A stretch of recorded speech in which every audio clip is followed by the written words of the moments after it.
Everyone. We got a pretty good crowd today, so we're going to get started in another 2 or 3 minutes. You want to get started? Yep, let's get going. Okay, great. So we want to welcome everyone here to the See It webinar for the SOLIDWORKS Composer. Hopefully you're all on the right one. We got a pretty good crowd here today, so we plan on taking about 45 minutes and have some time at the end for some questions. So with that said, let's start out with some housekeeping. First of all, let me introduce myself. I'm Chris Lincoln. I'm the account rep here in the Rochester office. I also have my colleague Kevin Holbrook, who is our technical specialist. Now I'll let him say hello real quick. Hello. Thanks, Kev. So basically the purpose of today is to go through kind of a quick overview of what this tool can do, jump into a demonstration, and then open up to some questions at the end. And with that said, on the go-to meeting, there's a section for questions. So feel free to put some questions in there throughout. We will see them and address them at the end. We also have a couple polls that we want to do, and we'll get started on them pretty quickly. And actually, here we go. Let's do the first one right away. So hopefully everyone is awake.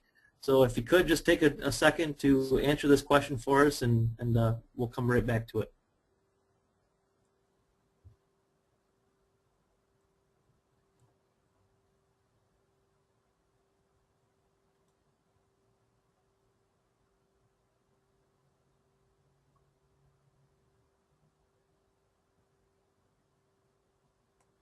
All right, Kevin, perfect. I think we're. Let's take a quick look at the results here. It looks like most people are using CAD drawings, so that's a good thing. And some people are using screenshots, as well as some pictures and other software. So kind of what we expect. And today we're going to show you another method on how you can utilize your CAD drawings that you have. So before we get going here, let's do another poll. And this one here is, I guess, when a change does happen in your documentation, what do you usually do?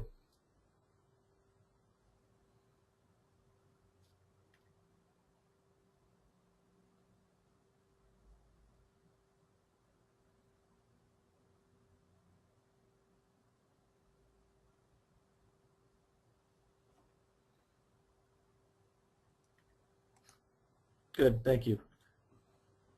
And taking a look at that, it looks like we're redoing the images and updating the text, which is very common. So hopefully today we'll give you another idea of how you can do that.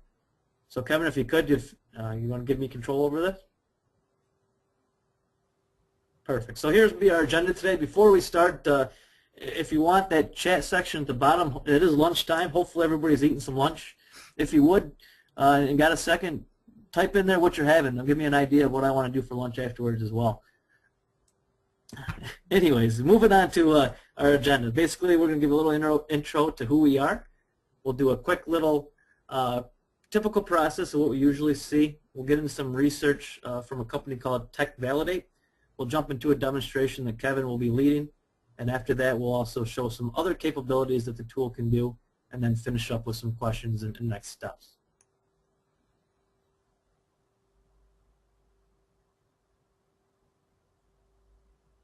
Okay.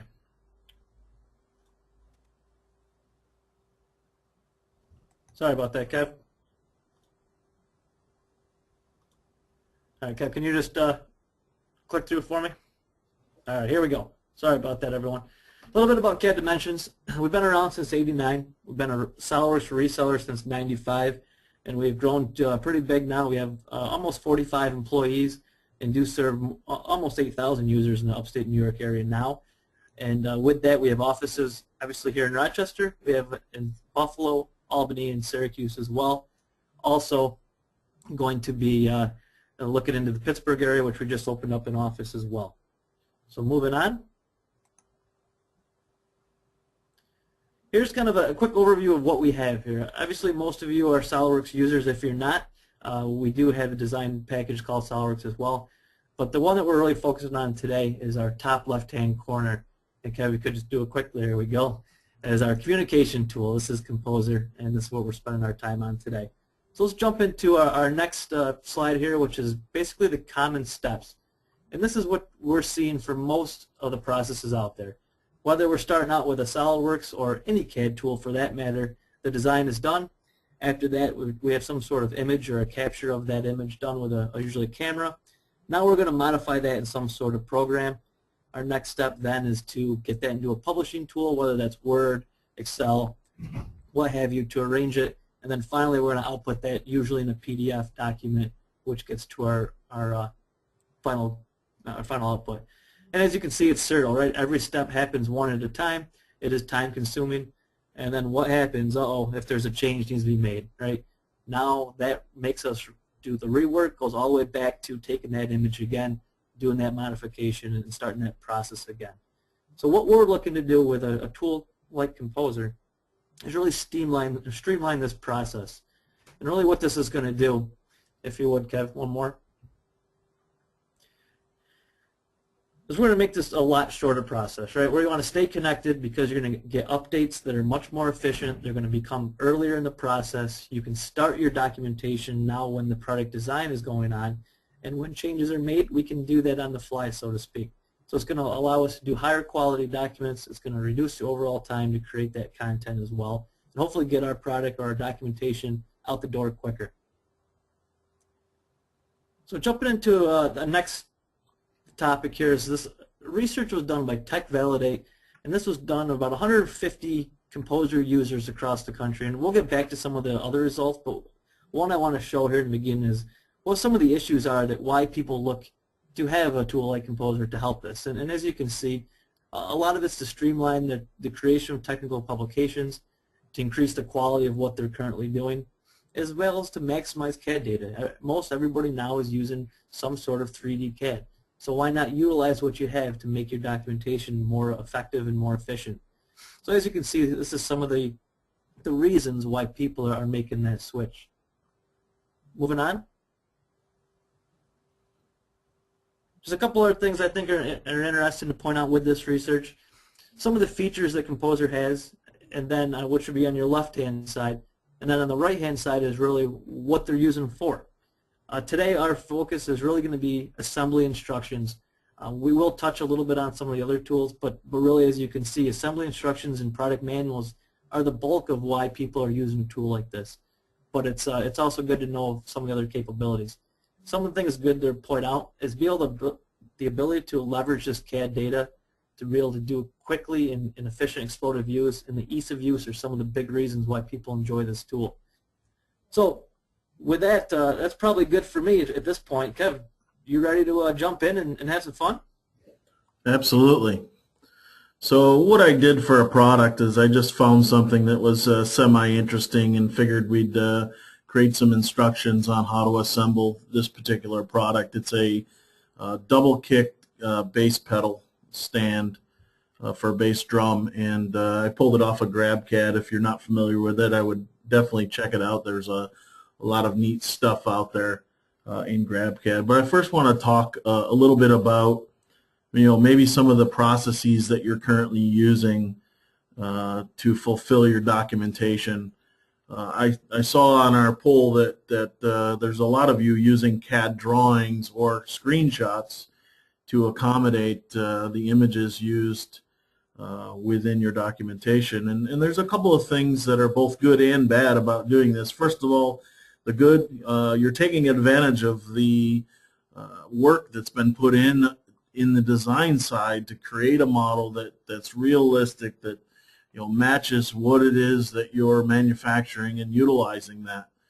The harder part of that is the fact that you have to do that within the CAD tools, which first of all, there's a lot more overhead within the CAD tools. I'll use SOLIDWORKS for instance. A lot of mates and features, and it increases your file size. And then the other side of that is, in order to get those images, if you're not a CAD user, you have to approach engineering or your design group to get those images. So there's a little bit of overhead in the back and forth, and when you need a new set of images, again, you have to utilize somebody's time to do that. So what we're going to focus on today is creating my instructions for this double pedal kick for the bass drum here. And I've already went ahead and created a document similar to what we're going to create live today.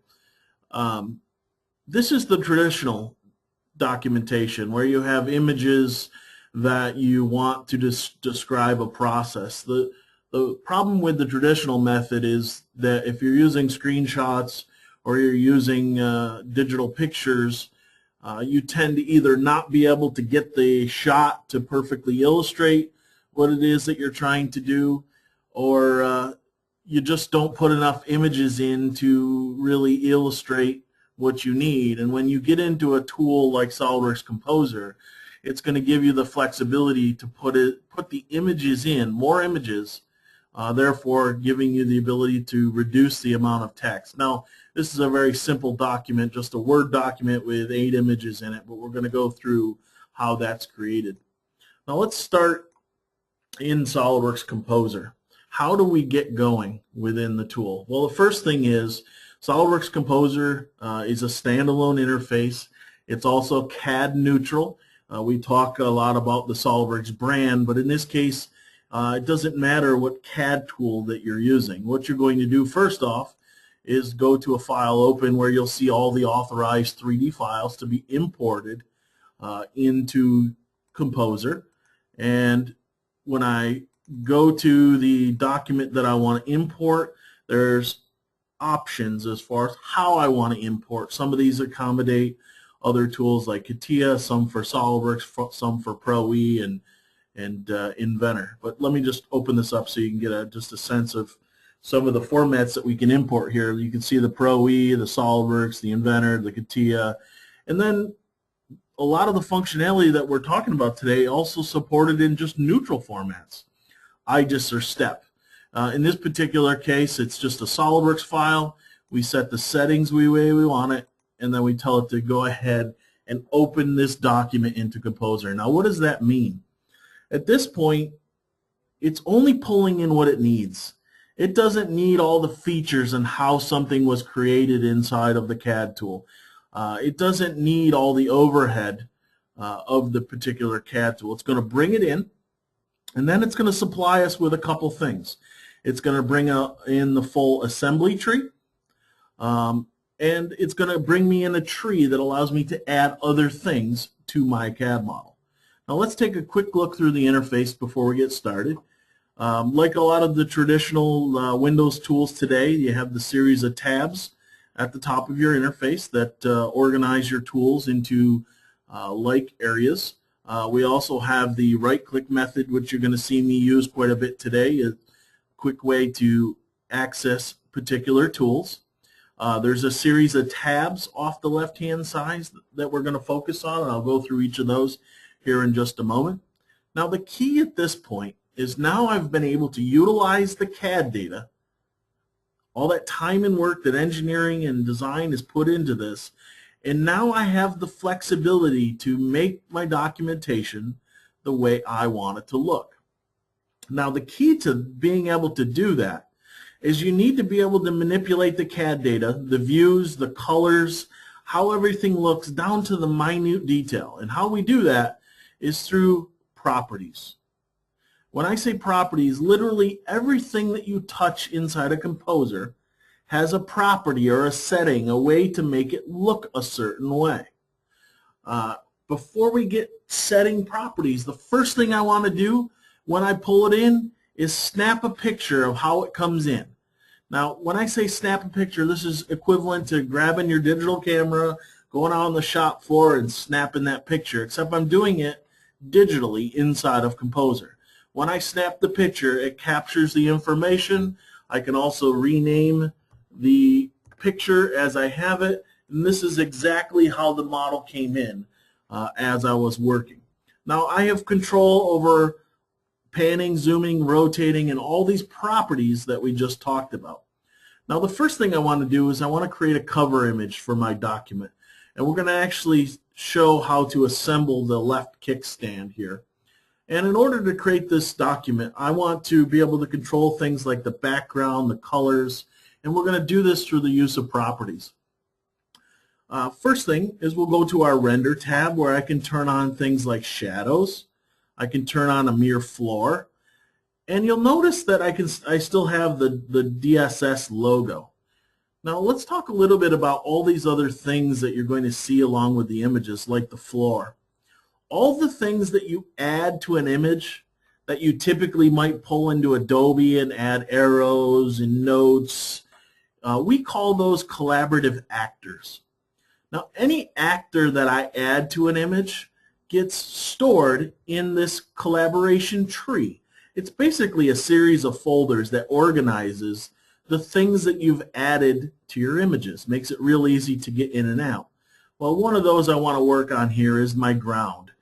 The ground is this, the bottom of the part that has the base and the reflectivity. And all I want to do in this case is I want to remove my DS logo so that shows up correctly. Maybe I want to turn off the grid.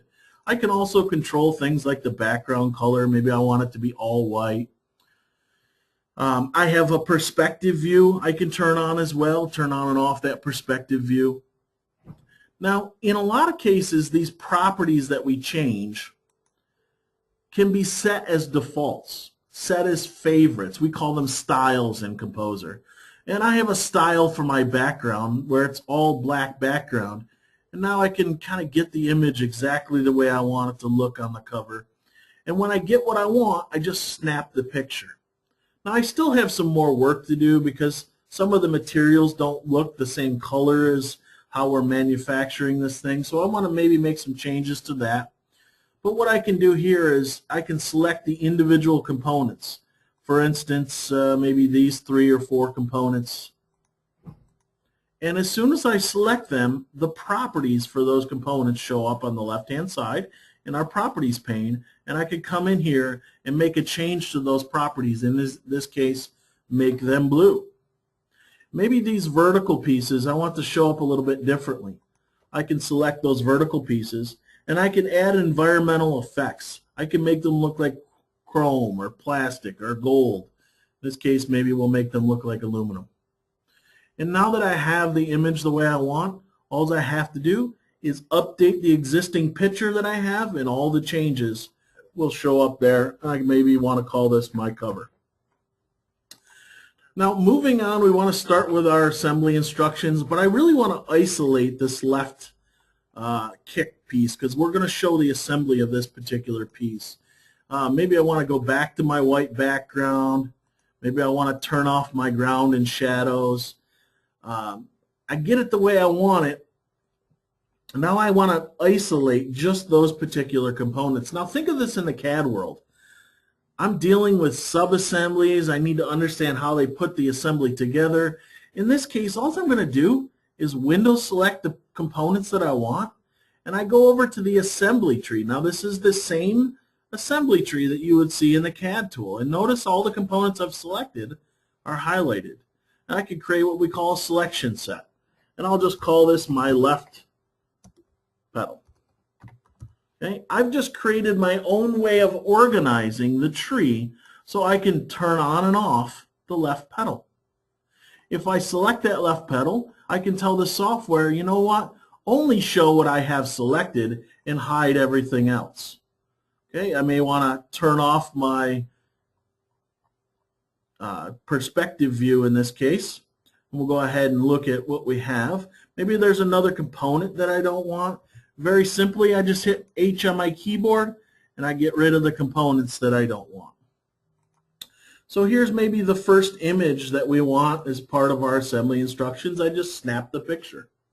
Now there's different ways of viewing the pictures that we're going to use out of Composer in documentation.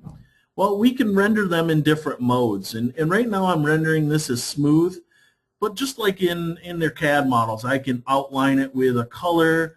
I can have shaded illustrations. I can have shaded illustration with color.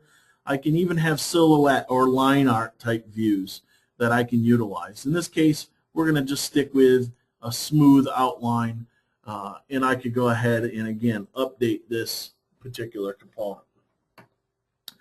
Now from here, it's up to me to choose which components I want to show within a particular view. Now in this case, we're going to show the assembly of this bottom half with the screws and the base.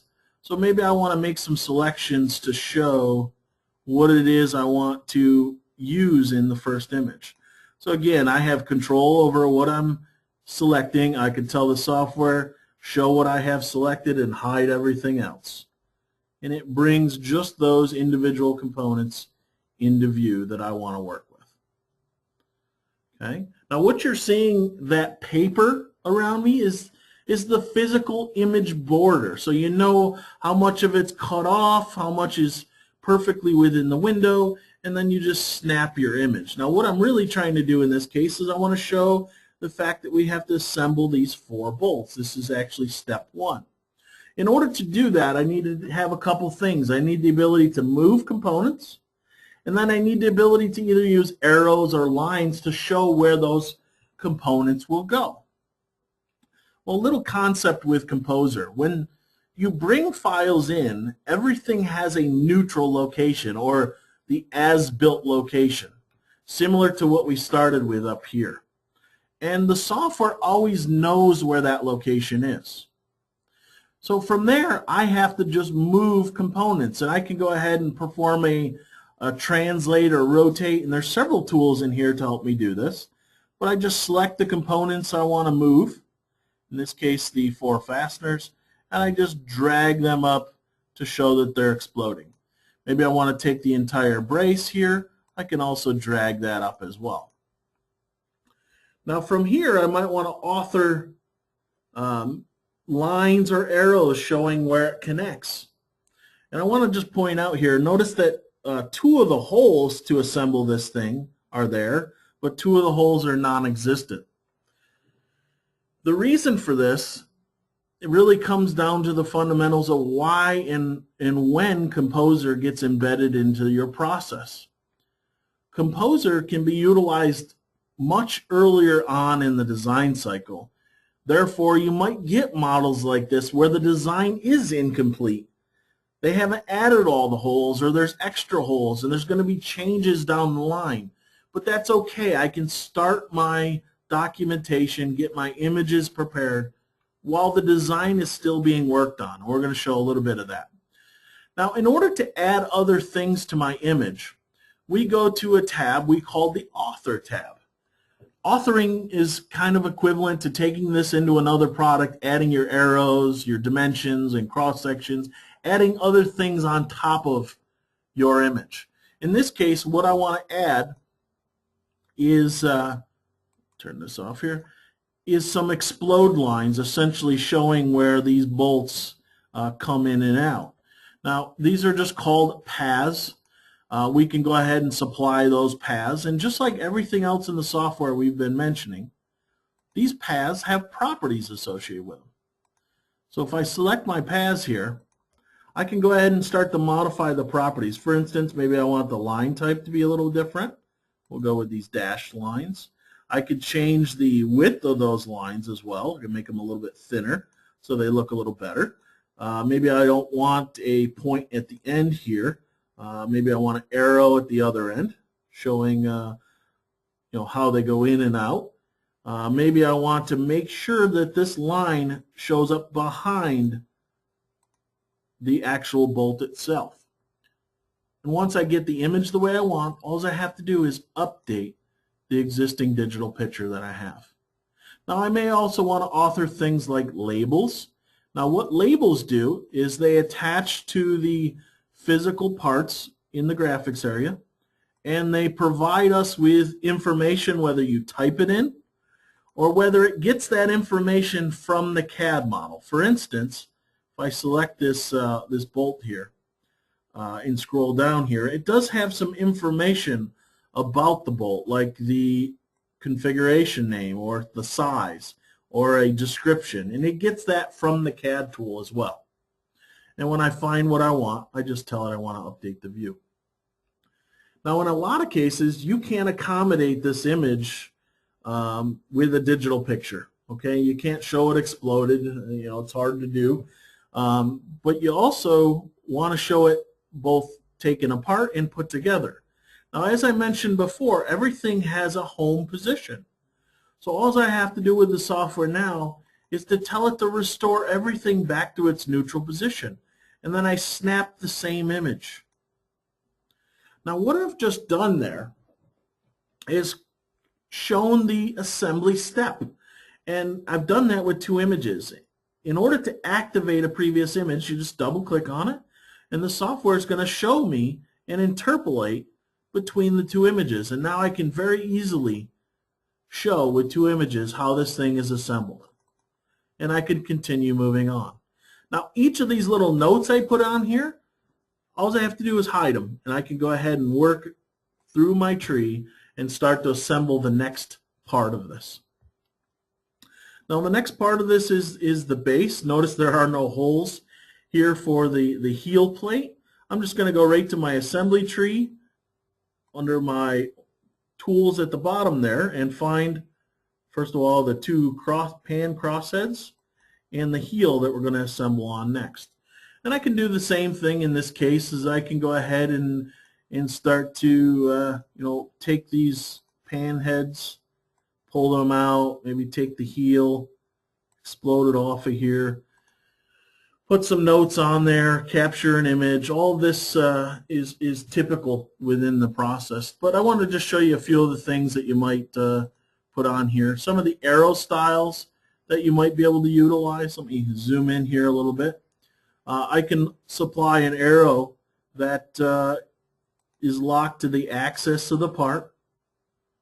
Okay, if I pick this other hole here, I can put a couple arrows in there. And again, all the arrows have properties associated with them as well. So I can go ahead and select the arrows, maybe change the opacity on the arrows, maybe change whether or not they're on top or underneath the CAD models. Maybe I want to make them a gradient arrow. Maybe I even want to change the color, because we're going to use green arrows. And when I find what I'm looking for, I just go ahead and snap an image, or I update the view. Now some of the other tools that we would utilize within Composer, I want to point out. Sometimes from a distance you want to show how an assembly instruction is going to work, but you lose the ability to really understand what's happening if you zoom in really close. So it's hard to get that spatial understanding. So we have something we call the digger tool. Now the digger tool allows us to essentially have a zoomed in area that we can focus our attention on regardless of what my distance is away from the model. I can zoom in and out, and I can capture that picture using the digger tool. I can also do cross sections. Let's say I didn't want this here. I wanted to do a cross section and show where that bolt goes through that hole. Well, I can create section views as well, and I could run this section into the model so I can see the hole. Or I could choose which things get cross-sectioned. Maybe I only wanted the heel plate to get cross-sectioned. And just as I mentioned before, I have the control over everything within the software, like the opacity of the section, the color of the cross-section, and I could go ahead and snap the view. Now in some cases you might want to be able to illustrate the tool that you want the person to use, or some sort of caution information. There's a couple ways we can do that. First of all, we could just apply text, fasten screw using Phillips head screwdriver. Okay, so you can type in text, you can control the font size, you can control the border and the colors and all those other things related to that as well. Or there's a couple of other methods that we could use. We have tools called workshops.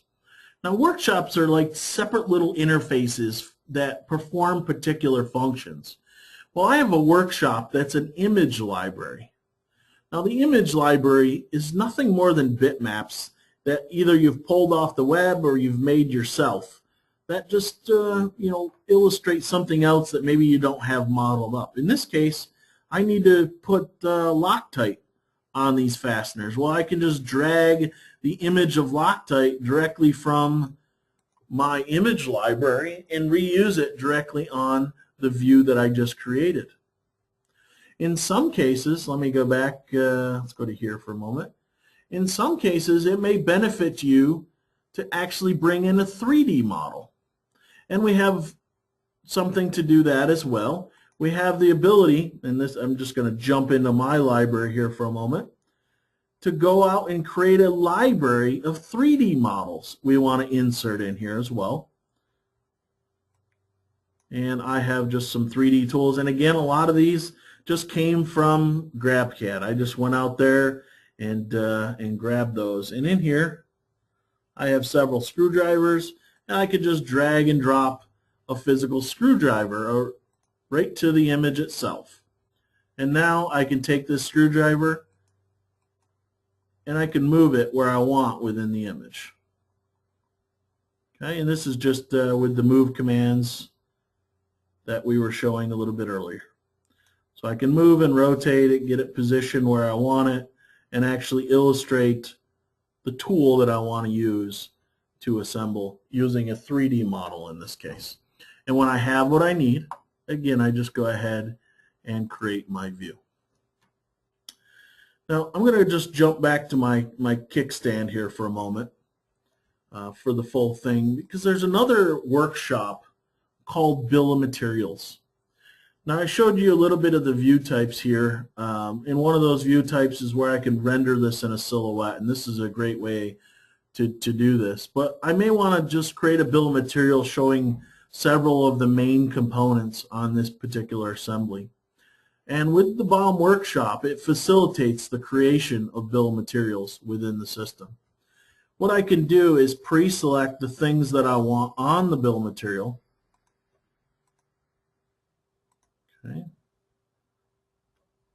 Let's see here.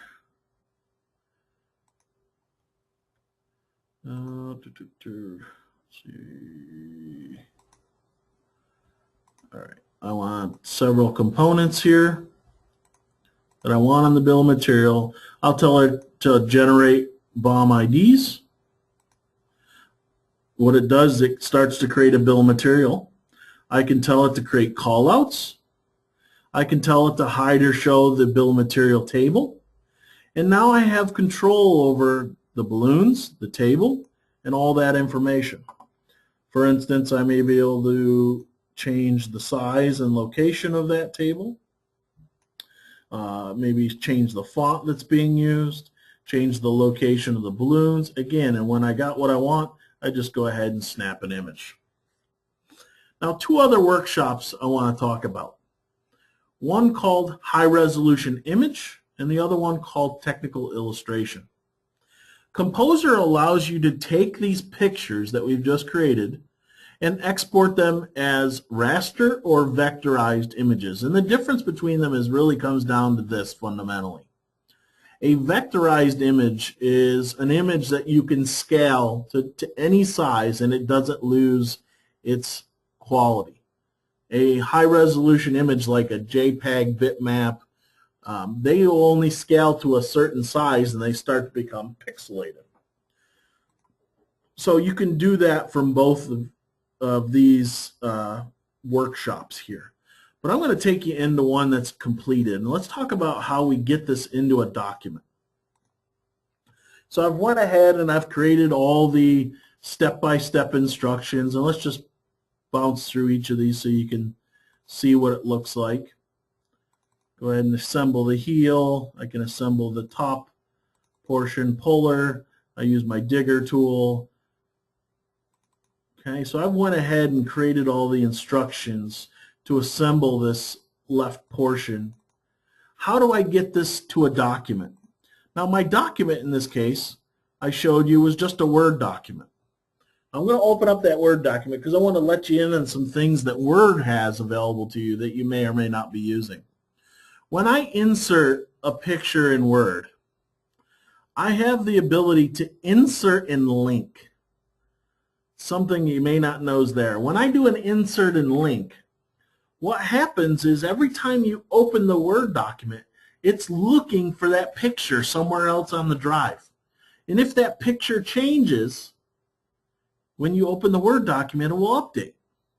So that's what I have in this particular document. I just have a bunch of placeholders that are images. Now, how do we get it out of Composer into that Word document? Very simply. I go to my high resolution image, which is the workshop we just talked about for bitmap JPEG for rasterized images. Now, we also have profiles in here where I can save out how I like to save my images. Maybe I control the pixel or DPI size.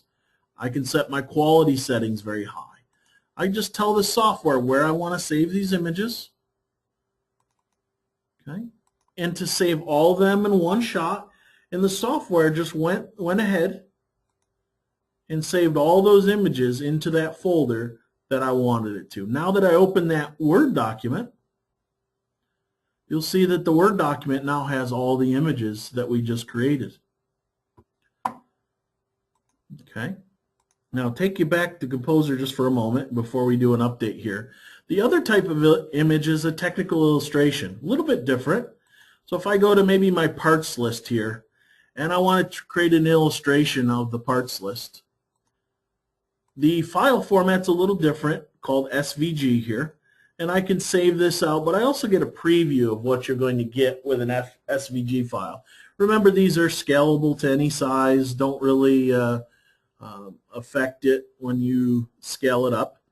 But notice what I've just done here. I've created a file that's opened up in HTML that actually has hyperlinking, this bill of material, so I can see which one is each individual component. Now, a couple things I want you to notice with this design. We're real early on in the design. I'm missing holes. Maybe the fastener sizes aren't long enough. I've got pins missing. Parts aren't even modeled up correctly, and like the geometry's not done. So what happens? Because I've utilized the CAD tool, I have the ability to go back and update. And this is what Chris was talking about. If we utilize the CAD piece, we now have the choice at some point in time that we want to update this Composer document. I go to the original CAD document, I find it, I tell the software how I want to import it, and I tell it to update the existing document. It's going to go through and it's going to look through the assembly tree. It's going to say, okay, these ones are new. These ones have updated geometry. These ones don't. Okay? And it will show you and update all of the images that I've created inside a Composer. Now, it might be hard to see, but watch this image when I get back to it here. I'll kind of point out some of the changes that I've made. I made several changes to this, added just the one hole at the end. I've created some cutouts in the shaft. I even changed the design on the foot pedal and the lift, and I deleted some of the extra holes, made sure I had mounting holes for all the other components. But no matter which image I go to, it's updated in every single image.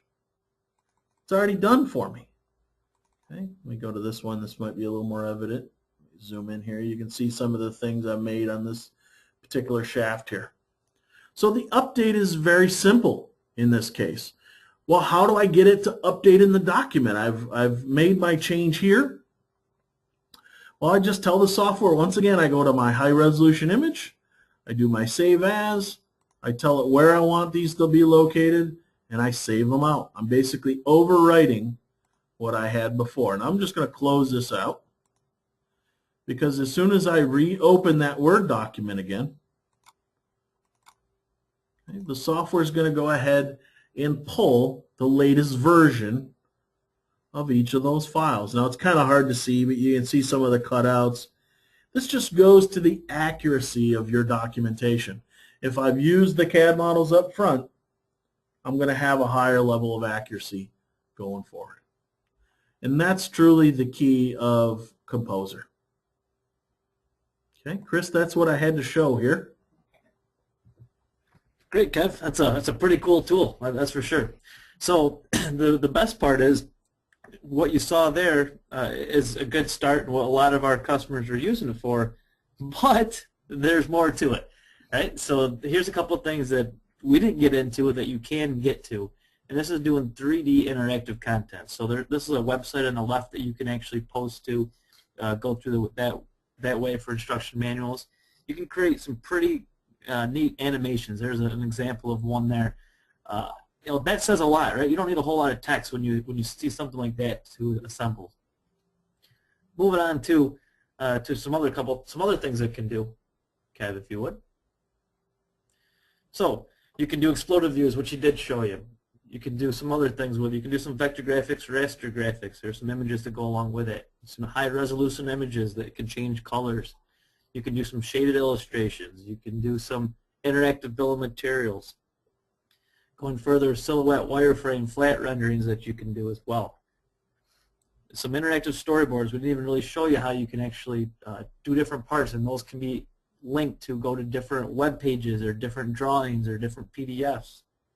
There's a lot of capabilities inside of this tool, and again, the one thing that's a huge portion of it that we didn't even talk about was the whole video animations. And as you can see from what Kevin showed you, it's very quick and it's easy, and it can be done by anyone. Some of the people that are efficient at a tool like this have never even used a CAD tool, so it's sitting in their marketing department. It's a tool that anyone, even myself, can pick up and use pretty easily. Going back to the research on the Tech Validate, I thought some of this was pretty good too. Kevin, if you would go to the next slide for me. Here's a couple things that I think are important to take away from this. Some of the reasons why people have made the purchase and looked into Composer. The big one, as you can see, was the ability to leverage their existing CAD data, being able to have that professional-looking documentation, and just some of the ease of it and how productive it made their design process. Moving on to the next one too, of what some of those benefits are. As we mentioned, they're easy to create, it's fast, you don't have to wait for the actual products or prototypes to take those photos, right? This is one thing that most of you mentioned, you're taking images or using screenshots. That can't be done until the product is completely finished. Well, a tool like Composer is going to allow you to start that process sooner and get that return quicker, and then make those changes as Kevin mentioned to you. So there's a lot of benefits to a tool like this. This is just kind of again, a see it webinar just to get people accustomed to and see what this tool can do. From here, basically what it can do, Kevin, is this is kind of a part 1 of 2 series that we like to call it. So in May, what we're going to do is try to circle back with many of the folks that were on this webinar and kind of gauge their interest and see, and what our next step plan would be to do is set up some Composer CAD consults. And basically what these are one-on-one time slots for you to sit down with our technical expert, and it might even be Kevin as well, to go through your own documentation that you're currently doing, as well as walk away from it saying, hey, this is how the tool can work, ask questions to a technical guy, and also, again, walk away with some of your documentation already completely done. We do limit this to 4 time slots per day because they're about an hour and a half long. We're hoping to do 2 days of these in May, which would give us about 8 people. If we need to do more, that's great. We can do that. So, either myself, Kevin, or one of my other colleagues might be reaching out over the next couple of weeks. Feel free to reach out to Kevin or myself with any additional questions. If you'd like to see the tool further, we're happy to do so as well. Kevin, I'll turn it over to you. Anything to add? Any questions that we have to address? No, I'm just going to close with maybe just a quick video here, Chris, of what I also created with some animations. Chris mentioned some of the animation capabilities. I just wanted to give you a quick glimpse of what I had for animations with this thing. You go through, you create all those images, and if you're using a CAD tool, you can understand how hard it is to create this kind of sequence inside the CAD tool, but this is very simple inside of Composer. I want to thank everyone for coming. Appreciate it. Yeah, thanks everyone. We were right on time. We said about 45 minutes. We started 5 minutes late, so we'll let you enjoy the rest of your lunch. Again, thank you for the time. If you have any questions, please feel free to reach Kevin or myself, and we'll go from there. Enjoy the day. Thank you.